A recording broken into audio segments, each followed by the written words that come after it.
Hydraulic system maintenance, routine maintenance और inspection aircraft hydraulic systems का काफी जरूरी होता है। ये इश्यूज पहले ही डिटेक्ट करने और उन्हें सीरियस फेलियर्स में बदलने से रोकता है। प्रोएक्टिव मेंटेनेंस से ऑपरेशन स्मूथ रहते हैं और एक्सीडेंट्स जो हाइड्रोलिक सिस्टम फेलियर्स की वजह से होते हैं उनको प्रिवेंट भी कर सकते हैं। आइए हम आपको बताते हैं कि हाइड्रोलिक फेलियर क्या होता है। तिरुचिरापल्ली से शारजा जा रही फ्लाइट में एक प्रॉब्लम नजर आई।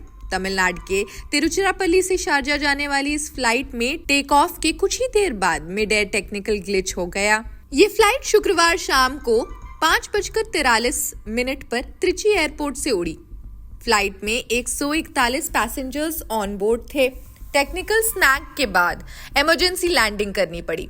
रिपोर्ट्स कहते हैं कि ये इशू हाइड्रोलिक सिस्टम से रिलेटेड था, जो एयरक्राफ्ट के क्रूशियल ऑपरेशंस को कंट्रोल करता है, जैसे कि लैंडिंग। इमरजेंसी सिचुएशंस के लिए प्रिपरेशन भी जरूरी है।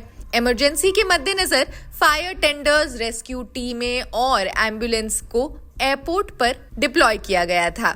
लेकिन थैंकफुली फ्लाइट ने तिरुचिरापल्ली एयरपोर्ट पर सेफली इमरजेंसी लैंडिंग की है। हाइड्रोलिक फेलियर का मतलब क्या होता है? एयरक्राफ्ट में हाइड्रोलिक फेलियर तब होता है जब हाइड्रोलिक सिस्टम्स मैल फंक्शन करते हैं या फेल हो जाते हैं। ये system landing gear, brakes, flaps और फ्लाइट कंट्रोल सर्फेसेस को कंट्रोल करते हैं। हाइड्रोलिक सिस्टम्स प्रेशराइज्ड फ्लूइड का यूज कर एयरक्राफ्ट के एसेंशियल मैकेनिकल और इलेक्ट्रिकल कंपोनेंट्स को ऑपरेट करते हैं। इनके फेल होने से कंट्रोल में कमी आती है, जो पायलट्स के लिए एक वर्कलोड बढ़ा देता है। वर्स्ट केसेस में बहुत कैटास्ट्रोफिक आउटकम्स भी हुए हैं। हाई प्रेशर फ्लूइड का यूज करते हुए ये सिस्टम लैंडिंग गियर, ब्रेक्स और फ्लाइट कंट्रोल्स को पावर देते हैं।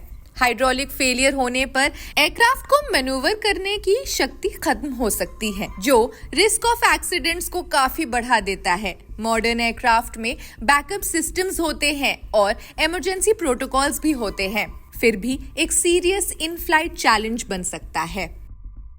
हाइड्रोलिक फेलियर के कारण क्या होते हैं? सिस्टम से फ्लूइड लीक होने की वजह से प्रेशर लॉस होता है।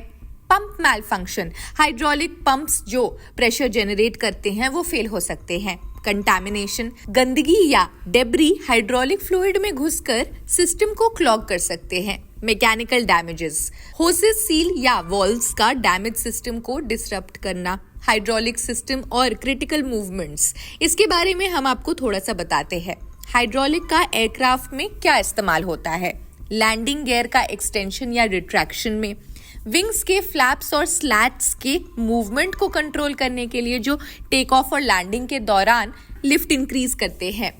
स्पॉयलर्स का मूवमेंट जो एयरक्राफ्ट को स्लो डाउन करते हैं। व्हील ब्रेक्स, थ्रस्ट रिवर्सेस और हॉरिजॉन्टल स्टेबलाइजर्स का एक्टिवेशन, ये सब चीजें हैं जिसमें हाइड्रोलिक्स का एयरक्राफ्ट में इस्तेमाल किया जाता है। अब हाइड्रोलिक फेलियर होने पर क्या हो सकता है? फेलियर के इफेक्ट से फ्लूइड प्रेशर लॉस हो सकता है। लीकेज, ओवरहीटिंग, फॉल्टी कंपोनेंट्स या हाइड्रोलिक लाइंस के फिजिकल डैमेज की वजह से हो सकता है। एयरक्राफ्ट सिस्टम मल्टीपल रिडंडेंसीज के साथ डिजाइन किए गए होते हैं ताकि सेफ्टी बनी रहे। काफी एयरक्राफ्ट सिस्टम्स मैनुअल ऑपरेशन के लिए भी डिजाइन किए गए हैं, जैसे हाइड्रोलिक फेलियर होने पर लैंडिंग गियर को ग्रेविटी की मदद से मैनुअली एक्सटेंड किया जा सकता हो। बैकअप और सेफ्टी के लिए मॉडर्न एयरक्राफ्ट्स में मल्टीपल हाइड्रोलिक सिस्टम होते हैं, तो अगर एक फेल हो तो बैकअप सिस्टम यूज किया जा सकता है। पायलट सिचुएशन असेस करते हैं और बैकअप सिस्टम्स के बेसिस पर ही एयरक्राफ्ट को सबसे नजदीकी एयरपोर्ट पर डाइवर्ट करके इमरजेंसी लैंडिंग करवाते हैं, जैसा कि इस केस में भी हुआ। खैर, इस वीडियो में बस इतना ही। आप क्या सोचते हैं कमेंट सेक्शन में जरूर बताएं। ऐसे अन्य वीडियोस देखने के लिए जुड़े रहिए जनसत्ता के साथ। शुक्रिया।